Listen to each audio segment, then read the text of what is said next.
Welcome to Dental Business RX. Practice success in 30 minutes or less. Thank you for calling ABC Dental. Are you looking to scale up your practice? Increase the numbers, grow, have more patient flow, add one or more associates, maybe a specialist or two, more hygiene days. Well, okay, what's your next move? How many new patients would you need? And what should your active patient base look like? And when would you know when it's time to take the next step? Well, that's what I want to talk about in this week's episode. I want to go over basic metrics for scaling your office. My name is Jeff Bloomberg, and I'm your host. And I've been asked for an episode on scaling up for quite a while. One of the obvious problems with it is there's a lot of moving parts. If we're talking about practice growth, I could go off in 50 different directions, from hiring, training, sales training, marketing, organization. There's a ton of different ways I could do this. We also have the challenge that, our listeners, you, range from solo practitioners with maybe, a couple days of hygiene to a multi-provider practice. So what I do with one, as far as the scaling up plan, might differ from what I do with another. So what I figured I'd do is I'd start for this episode with some things that are universal, that are applicable to any given situation, which are some basic metrics that we'd apply to any client. For instance, if we had a client who wanted to add an associate, we'd figure out, are they ready for one? What would be the next step? What action should they be taking to get ready for one? So that's what I want to cover in this week's episode. I want to hit on that so you can take a look at where you are and compare yourself against these numbers and figure out what you should be doing as your next move. So let's start with some basic guidelines. The first thing I would look at, if you came to me and you said, Jeff, I want to add an associate, or that's part of my plan, what would be one of the first things I would look at? The first thing I would look at is, what is your active patient count? Sure, I could look at how busy your schedule is and things along those lines, but the problem is if your active patient count isn't where it's supposed to be, and maybe you're super busy because you're not efficiently scheduled, or maybe you're just temporarily super busy, we'd add that associate, and unless we had some growth factors really being worked on, it would sort of drop off. So one of the first things I'd look at is, what is your active patient count? So when we say active patient count, and you've heard me rant about this before, that is an extremely arbitrary number. The generally accepted definition of active patient count in the industry is patients who have been in your practice for at least once within the last 18 to 24 months. 24 is more commonly used. So if a patient came in a year and a half ago and you haven't heard from them since then, they're considered technically, if you were selling your practice, they'd be considered most likely an active patient. Well, we're not applying this to selling the practice, so we're not being practice brokers here, which is how I assume that number got invented. But when you're calculating your active patient count, we're looking for patients who are actually participating in the practice. So what's a better way of calculating your active patient count? Here's what I would do, is I would sit down and I would take a look, go to my software, look at how many charts I have total, how many people are in there. Maybe there's 5,000 people, 4,000, 3,000, whatever that number is. Let's say it's 4,000. And then I would look at, of those 4,000 people, how many people have a next appointment?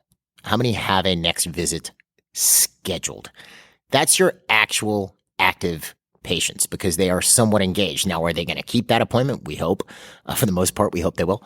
But at least they are scheduled. That's how we can tell if someone is, quote unquote, active, if you want a more reliable metric to figure this out for your practice. This is important because if I'm looking at, calculating active patients, I'm going to look at that a practice needs, for every full-time doctor, 800 to 1,200 active patients per full-time doctor. I know that's a wide range, 800 to 1,200. Why? Well, I'm specifically referring to a GP here, okay? I'm not talking about an oral surgeon or a perio or whatever. I'm talking about a GP.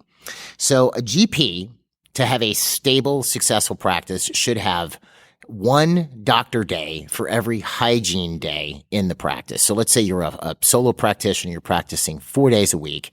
You should have 4 days of hygiene to 6 days of hygiene.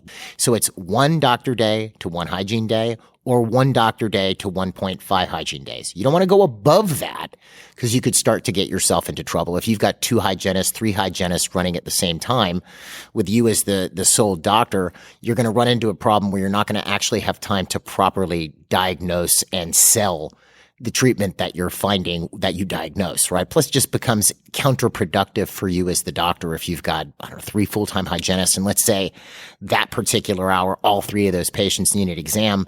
You're not going to get involved in a heavy procedure at that point, or it's going to extend the procedure that you're doing far longer than it should be and make the patient wait because you're having to get up 3 times to go do an exam. So 1 doctor day to every 1 hygiene day or 1.5 hygiene days, 1 to 1 or 1 to 1.5. So if you have 800 to 1,200 active patients, okay, let's take the middle there. Let's say 1,000 active patients. How would that play out in hygiene? Well, you'd have, with 1,000 active patients, that's potentially 2,000 recalls a year, probably more because some people are going to be on 3-month or 4-month recall. But let's just be conservative here. 1,000 active charts equals 2,000 potential recalls. Let's say 20% of people don't show up. That's 1 out of 5. All right. So we subtract 20% from 2,000 recalls, leaves us with 1,600 recalls a year. And let's say you take 2 weeks a year off. You work 50 weeks a year. All right. So let's do this math again. 1,000 charts, 2,000 recalls, less 20% who don't show. So that's 1,600 recalls. You work 50 weeks a year. That's 32 recalls a week, 32 a week. And a hygienist can see an average of 8 a day. That's 4 full days of hygiene. Okay, you might even need more than 1 hygienist in that case, especially if you have a soft tissue management program or if you're seeing new patient initials through hygiene. All right, but that's at least 1 full-time hygienist. So those 800 to 1,200 charts would get us in that range where we can employ a full-time hygienist, which then allows you've got the full-time hygienist plus the doctor. Why? 2 things about this. First thing is, why do we go 800 to 1,200? 800, I'd be leaning more towards 1,200 only because it gives you more margin for error. If you have 800 active patients, your front has to be a heck of a lot more efficient to keep that hygienist booked than if you have 1,200, if that makes sense. So if you have any inefficiencies up front and you got 800 charts, you're probably going to end up with a lot of openings in hygiene, on the one hand, whereas if you have 1,000, 1,200, that's going to be a lot easier. But we still have that range, 800 to 1,200 for every full-time doctor, which should get us 1 full-time hygienist. Now, why do I want that full-time hygienist or 1.5 hygienists, right, for that 1 doctor? Well, theoretically, you should be making more than 50% of your income from your patients of record. So, I've mentioned stuff like this before in prior episodes, but if you want to just do a little experiment with this, go and look at your incomplete treatment list. Just have it pulled up. All the stuff you've diagnosed that patients haven't accepted or that you haven't done.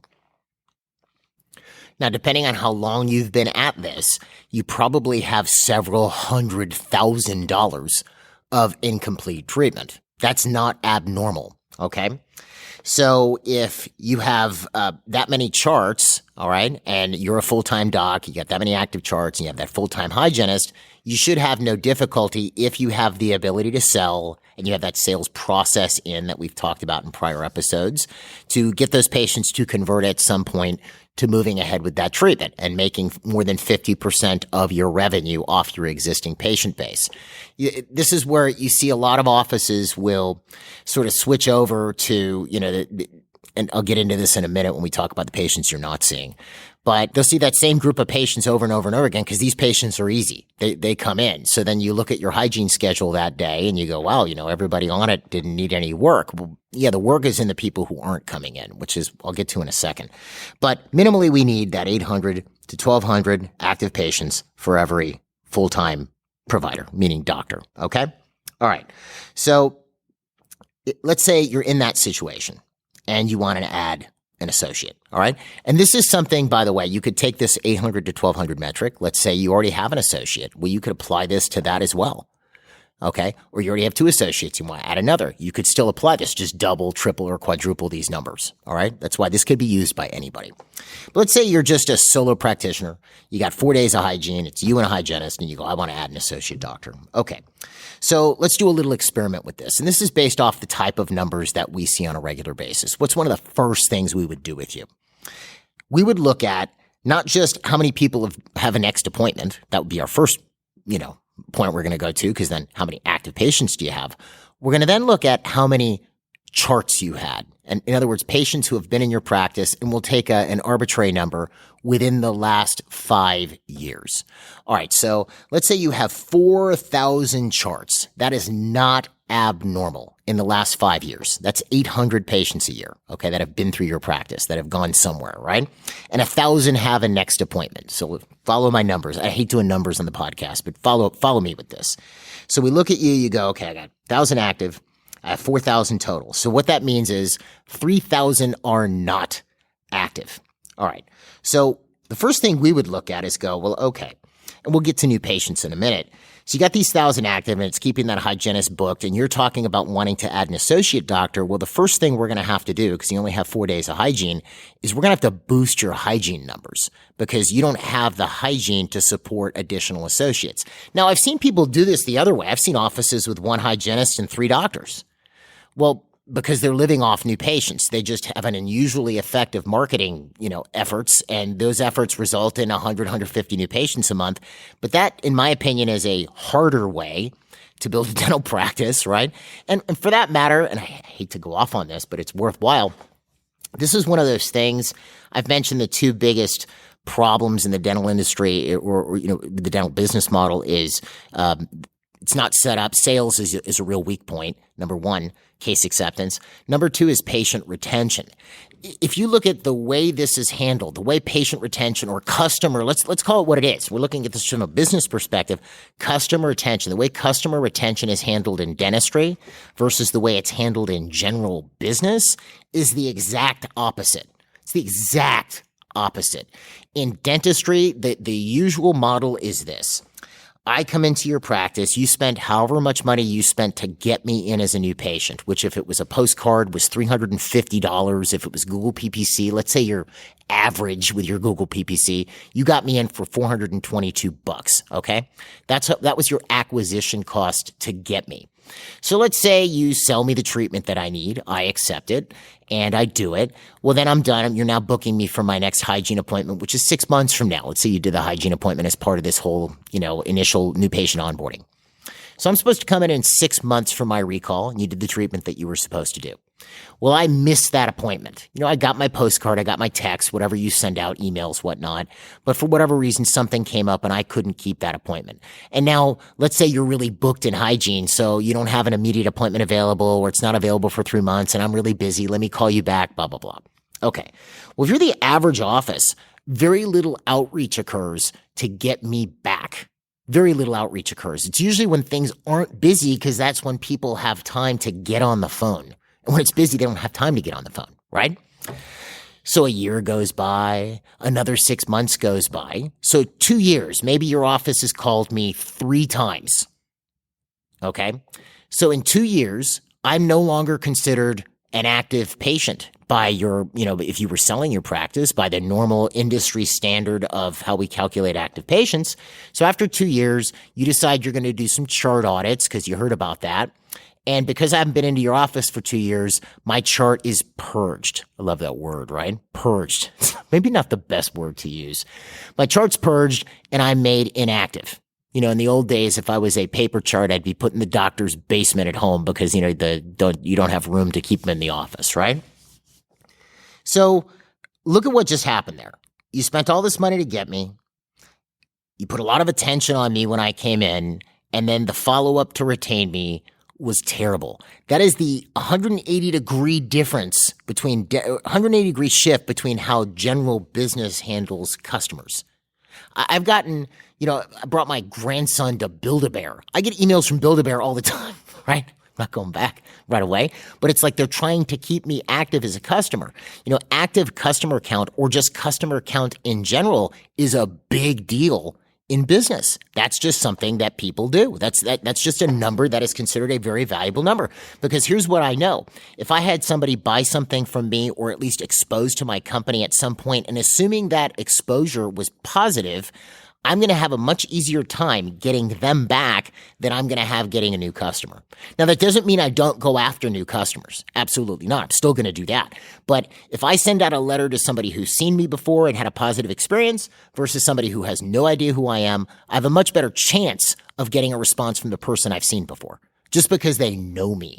So in the business world, this is a big deal. If you've had somebody that's been a customer, you're continuously communicating to them to get them back. And there's no clock on these customers. It's not like, 2 years have gone by and Jeff hasn't come back. Let's forget about Jeff. I mean, you may have now these days with email marketing, if I'm not engaging, I might not get emailed as often, or I may not be emailed, at all for a little bit or whatever, because my engagement is low. But generally speaking, we don't just forget about somebody because we haven't seen them a little bit. Again, we know they've seen us, they know us. And if you wanted to get really smart, let's say it's somebody that really should be coming back, but they're not. Maybe the experience wasn't good and we could do something to fix that, right? But in business, this is a big deal. We don't acquire customers to put no attention on retaining them. Whereas in dentistry, this is just standard operating procedure. It's almost like the exact opposite of what you should be doing. But that's in dentistry, that's one of those, this is how we all do it. Everybody knows this is what you're supposed to do. It's patently false. Please don't do it. I did an episode on this, when you should deactivate a patient chart, which is basically almost never unless they pass away, or there's a couple basic exceptions, but it's very not often. But this is how you lose a lot of potential business. So again, not to go too much off on a rant, but I'll do that. Let's go back to our thought experiment here for a second. You have 1,000 active charts. You have a full-time hygienist. You're a sole practitioner. You want to add an associate. So obviously, we're not going to add one right this second because we can't support an associate. We don't have enough business. I don't care how busy you are. We'll make your schedule a little bit more efficient, but you really probably can't support an associate. So I'm going to look, and let's say you have 4,000 charts. 1,000 are active. Well, I'm going to look at what happened to those 3,000 people, because there's a good chance I can probably get at least 60% of those 3,000 people back into the office. So you tracking? You have 1,000 active. I think I can get 60% of the 3,000 that are inactive to come back. That's 1,800 people. Now, let me ask you a question. Have you ever had a patient come back into your practice after 3 to 5 years? They walk back in and maybe they had some outstanding treatment that, crown is now a root tip that you're extracting and doing an implant, or, doing a root canal, or, whatever you're doing, right? And you ask them, you say, hey, Bob, we thought you weren't coming back in, right? It's been like 5 years since we've seen you. Has it been 5 years, doctor? No, it hasn't been that long. Yeah, last time you were in was 2018. Wow. It didn't seem like that long. This patient always thought you were their doctor. They had never really changed that attitude. And in a lot of cases, when you look at that incomplete treatment list that I mentioned earlier, here's what happens is a lot of the incomplete treatment is from patients who aren't being active. It isn't the active patients, the ones that are coming in all the time. If I'm a good dental patient, I did exactly what you told me to when I came in, and I did all the treatment you recommended, and I show up every 6 months for my appointment. Sure, I'm the ideal patient, but not everybody is built that way. That's going to be, maybe a fifth of your patient base, okay? The rest of your patient base may be a little bit more difficult and maybe need a little bit more effort to keep them active. Doesn't mean it's not effective, but usually we focus on the ones that are easy. So you get these easy ones that come in, and then the other ones, the other 60%, 20% of people that are trouble, you don't want to deal with them, but the other 60% they can be dealt with. They just maybe need a little bit more work.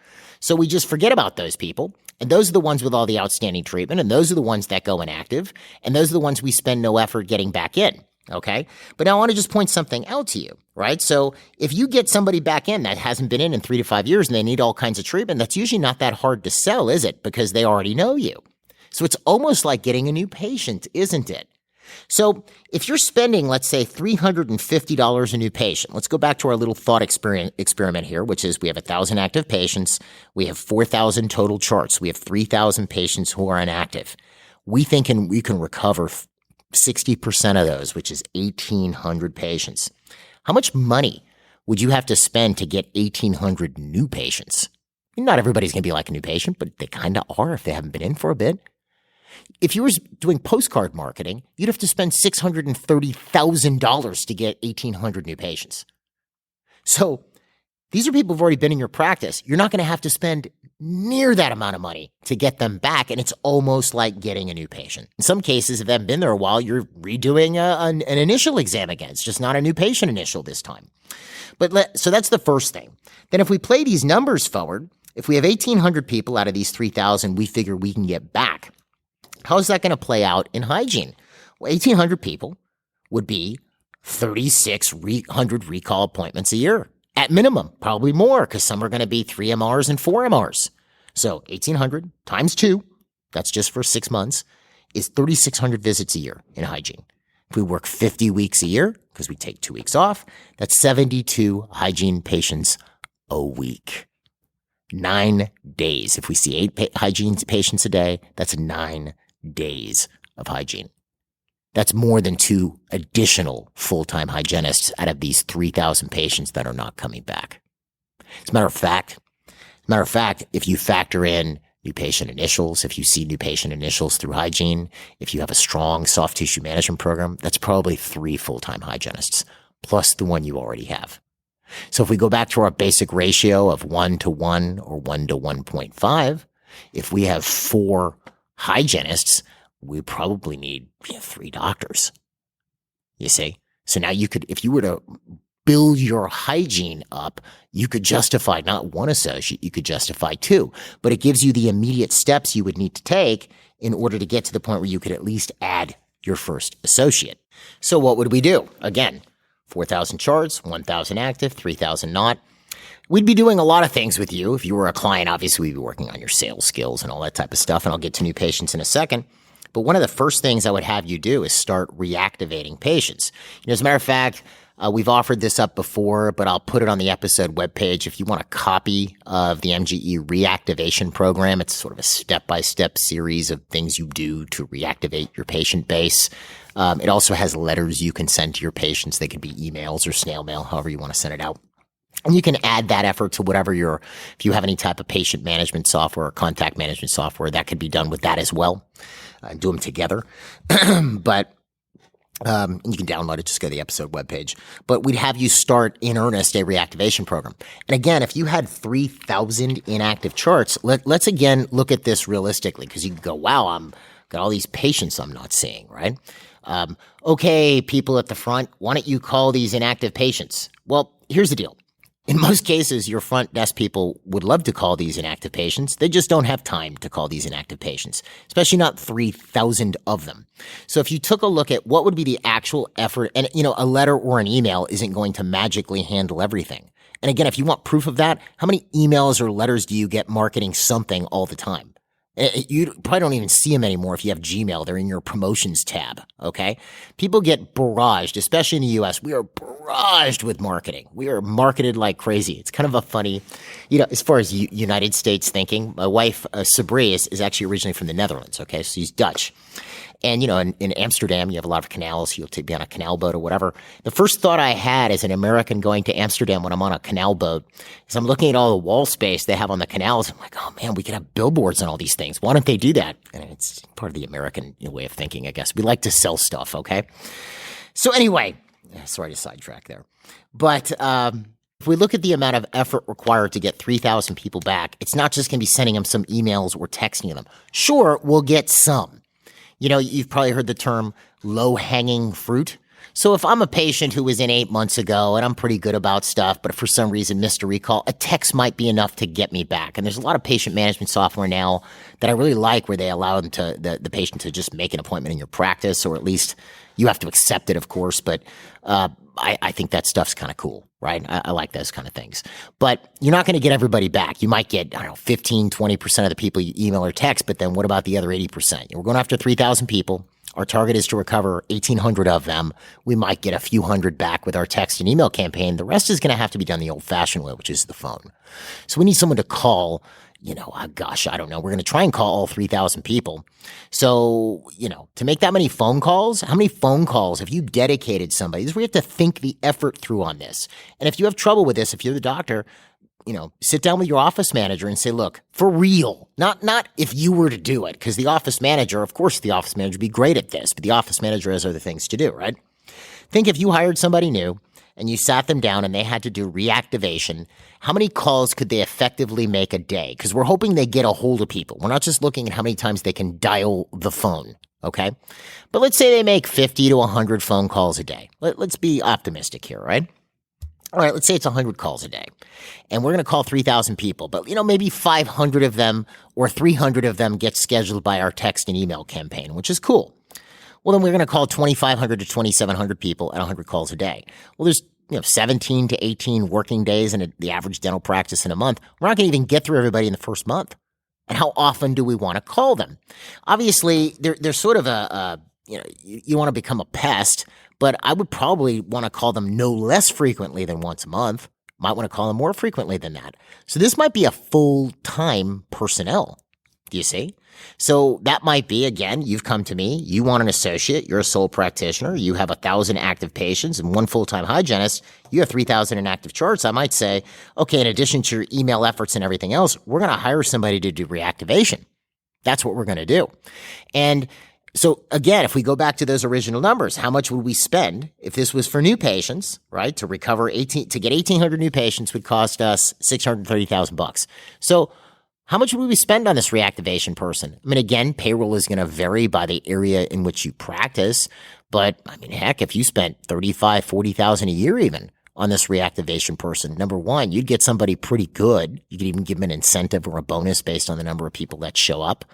But your office is going to get filled up pretty quick. You're going to be adding hygiene days. You see, you sit them down, you put it, and the beauty of a reactivation position, if you hire a new employee, I've said this before, don't put them on the phone as their first job because the phones are, your first impression of your practice, and we've talked about this at length. But reactivation is something that's really easy to teach. They have a conversation and you show them how to find out what the person's next visit was and how they should set this up and, what they should tell the patient and drill with them a little bit. It's very easy to get somebody up and running. And it's sort of sink or swim. If you put somebody on the phones and you give them the basics and after a week or two, they can't schedule anybody, you probably need to find somebody else because this isn't very difficult. Okay.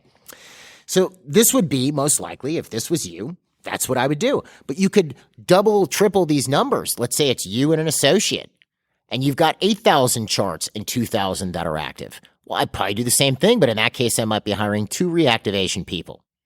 You're getting the idea with this because I'm going to create more patient flow. I'm going to match that 1-to-1 or 1-to-1.5 doc to hygiene ratio, and we're going to have growth. All right. Now, of course, look, there's a ton of other things we need for growth. You have to be able to sell. You have to have time to sell. We need organization, all that good stuff. But these are basic metrics you can apply to any situation. So that's the first thing. But actually, let me go back and say one last thing on this. So let's say here you are. You got a fairly decent, busy office. You got 800 charts, and that's really all you got. You only been in practice for a year or two. You got 800 charts, and you want to add an associate. Well, then we're going to be going the new patient route because there's no patients I can reactivate. Okay, so you're getting the idea. 800 to 1,200 charts per doctor. You maybe already have them, and they just need to be brought back, or you need to go get them, or you need to do a combination of both. Now, regardless of whatever reactivation efforts we have going, even if you fit that exact boat that I just described, 4,000 charts, 1,000 active, 3,000 inactive that we're going after, you still have to get new patients. You don't go, oh, well, I got all these people, I can just reactivate, to heck with new patients. Absolutely not. We have a number for that as well. How many new patients should you be getting per doctor? You should be getting 20 to 25 new patients a month for each full-time doctor. Obviously, if you're a newer practitioner and you don't have that 800 to 1,200 charts yet, you're going to want more new patients than that to get up to that level. But if you got that 800 to 1,200 and you're working on these reactivation efforts because you want to add that associate, the other thing you're going to have to look at, because we're talking about patient flow here, is if you're only getting 25 new patients a month, you need to get that up to 50 in order to support a full-time associate. And let's give you some basic math so you can think with this, right? Don't you love that when we're going to go over math on a podcast? It's not going to be that bad. But if you were just that solo practitioner, and let's say all you had were the 1,000 charts, you didn't really have any inactive patients, you had the full-time hygienist. If you got 20 to 25 new patients a month, you should be adding 1 day per week of hygiene per year. So if you have 4 days of hygiene this year in 2023, if you're getting 20 to 25 new patients a month, by next year, you should have 5 days of hygiene. If you did it the same exact thing, didn't really change much of anything the next year, you should have 6 days of hygiene, and so on. So that continuous hygiene growth and that continuous flow of new patients, it accounts for attrition. It also injects, new life into the business. So that's the number we're working with, 20 to 25. So again, here you are. You've come to me, Jeff, I want to add an associate. Okay, so I'm going to do 2 things. If this is that situation, you got the 4,000 charts, 3,000 are inactive, 1,000 are active, you got 1 full-time hygienist. Okay, so I'm going to be pushing you heavily on reactivation. We're going to try and recover 1,800 of those new patients. At the same time, we're going to go wild with new patient marketing because we got to get those new patients from 25 to 50 at the same time. It's sort of like we're hedging our bets on both sides. Now, if we do this right, we should need an associate pretty soon. Okay, we should need one pretty soon, but those are where we're doing our efforts. Now, you might look at the primary effort that you're extending towards when you're doing this new patient marketing and you're doing the reactivation. The first area of the practice that's going to get built is hygiene. All right, so here you were, that solo practitioner with the 4 days of hygiene, and you're working 4 days and they're working 4 days. Well, you're going to end up at that 5th day, that 6th day pretty quick. Okay. So now once you add that 7th day, we've now exceeded that 1 to 1.5 ratio. So that's when it's going to start to become counterproductive or a weight on you. If it's 1 to 2, for example, that's when we start to see issues where the doctor starts not having enough time to really present treatment effectively and, get through their procedures as quick as they'd like because they're constantly getting up to do exams. So what would you do in that case? Well, we could grow by baby steps. You add that 5th and 6th day of hygiene. Well, then what you might do is bring in a part-time associate. I mean, heck, you might even bring in an associate to do the hygiene initially. I've seen offices do this where they add 2 days of hygiene and they have an associate doing it, but then dentistry is starting to pop up because you have more patient flow. So then maybe they're doing a 3rd and 4th day as a dentist, right? 2 days is in hygiene, 2 days doing dentistry. Right? So you have 4 days of an additional provider, plus you at 4 days, plus your hygienist at 4 days, but you really have 6 days of hygiene because the associate is I don't want to say being a hygienist, but they're doing hygiene full time for 2 days. And then as you continue these efforts, well, now you need a 7th and an 8th day of hygiene. Then the associate starts to phase out of hygiene and you bring in a hygienist. And now you have 8 days of hygiene and 8 doctor days. Meanwhile, you continue these efforts, right? You're going to end up needing another associate. You can use that same model to grow, or you could add, hygiene for 1 day and an associate for 1 day. There's a number of different ways you could do this. You could take it in baby steps.